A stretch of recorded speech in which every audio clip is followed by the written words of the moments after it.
Para nos ajudar a perceber melhor o que está aqui em causa, temos connosco a psicóloga Carolina de Freitas Nunes. Carolina, muito boa tarde, seja muito bem-vinda. Fala-se muitas vezes de depressão pós-parto, mas psicose pós-parto é diferente, certo? É muito boa tarde, Tânia. Sim, a psicose pós-parto provém, é uma emergência psiquiátrica. É muito rara, estamos aqui a falar cerca de 1 a 2 mulheres por cada 1000 nascimentos. A depressão pós-parto, estamos a falar num tipo de patologia que acontece no pós-parto que é mais frequente. Nem todas as depressões pós-parto, isso aí convém também nós explicarmos, nem todas as depressões pós-parto dão a psicose pós-parto. Pós-parto é uma psicose pós-parto, é uma situação de emergência muito grande. E isso é importante também nós relatarmos que é uma situação bruta, que acontece no pós-parto e que tem normalmente desfechos muito complicados se não forem trabalhados e não forem tratados a tempo. Que é o caso deste. Muito provavelmente. E é por isso que este caso está a dividir tanto a opinião pública? Vânia, é assim, o que eu gosto de explicar, e nesta situação em concreto, que é por acaso é um caso que a mim me interessou bastante desde o início, estamos aqui a falar numa mulher, como qualquer uma de nós, mulheres, que teve 3 filhos, os 3 filhos muito juntos, sofria de depressão pós-parto diagnosticada, estava a ser acompanhada do ponto de vista psiquiátrico e psicológico, era medicada, teve N medicações, portanto, que ela se encontrava a tomar.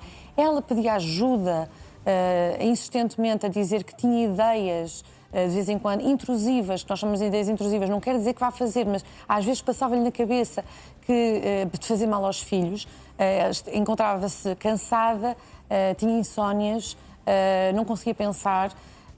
E estamos aqui a falar numa patologia que atinge muitas mulheres. As mulheres passam um pós-parto, a situação pós-parto já é difícil fisicamente, mentalmente já é difícil, portanto é muito exigente, e depois existem estas situações que são doenças mentais provocadas por uma situação de parto que é uma questão muito frequente. E daí também esta onda de solidariedade que se compreende, porque há muitas mulheres no pós-parto que sofrem isto e que também não têm qualquer tipo de ajuda. E isto aqui é uma realidade que tem que ser trabalhada, tem que ser tratada e dentro, obviamente, das entidades e as famílias têm que... Por exemplo, esta mãe, não é? O que nós estamos aqui a verificar, e a defesa indica que poderá ser uma psicose pós-parto e sendo...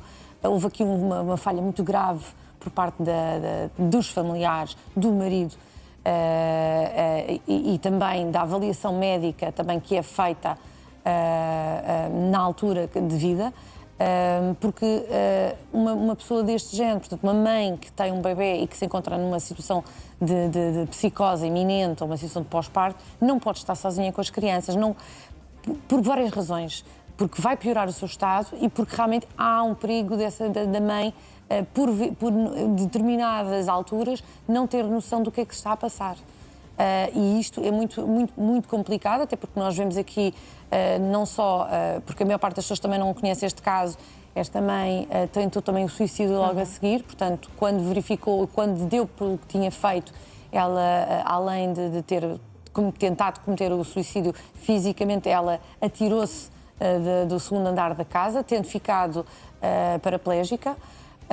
Portanto, temos aqui um número de situações que realmente, à partida, parece ser uma situação de um sofrimento muito grande. Mas não se pode falar de um surto, não é? Porque, ou seja, quando a pessoa depois tenta o suicídio, acaba por, de alguma forma, mostra pelo menos que caiu na real, não é? Ou seja, sim, que percebe aquilo que psicose, fez. Mas se for um surto é algo que pode levar algum tempo. A pessoa pode não perceber de imediato aquilo que fez, pode não perceber de imediato, mas sabe que, portanto, ela eventualmente pode ter efetuado o crime, não é? Obviamente, ela não nega que realmente as crianças aparentemente foram mortas por ela, mas depois ela tem a noção clara do que é que tinha feito, ou pelo menos uma noção do que é que tinha feito e que realmente não fazia sentido ela continuar a viver, por isso é que também houve a tentativa de suicídio, que acabou por não acabar em suicídio, mas foi uma tentativa. Mas de facto aqui existe uma distorção da própria realidade.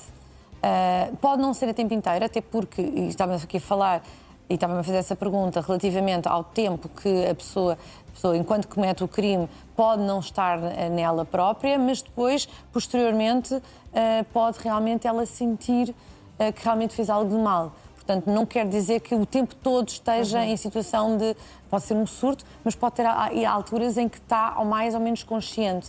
E isto também, obviamente, que a defesa e a acusação vão julgar, e a acusação, neste caso, vai julgar mais também com estas questões. E a defesa vai pegar nesta questão da saúde mental. Sim. Quando a Carolina diz que esta mulher estava medicada, estava a ser acompanhada, o ex-companheiro diz que já sabia que sofria de depressão.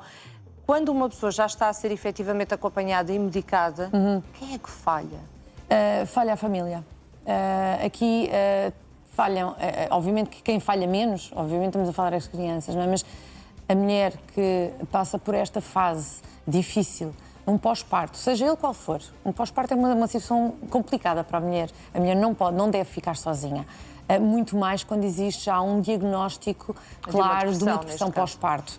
Uma depressão pós-parto tem que ser levada muito a sério e a família aqui é o ponto principal. A família, principalmente o marido, que aparentemente ele ausentou-se para ir comprar medicamentos para uma das crianças, que ela própria tinha levado ao médico. Existem imagens do dia anterior que foram à exposição juntos, ela sempre com as crianças. Portanto, era uma mãe à partida cuidada, que gostava das crianças, que levou as crianças ao médico, portanto não era propriamente uma mãe que negligenciava as crianças, portanto não bate certo à partida querer levar as crianças a um médico para serem medicado e depois acabar por... E é um caso que ainda vai fazer correr muita tinta, vai fazer correr, certamente. Carolina de Freitas Nunes, muito obrigada. Muito obrigada. Uma boa tarde. Uma boa tarde.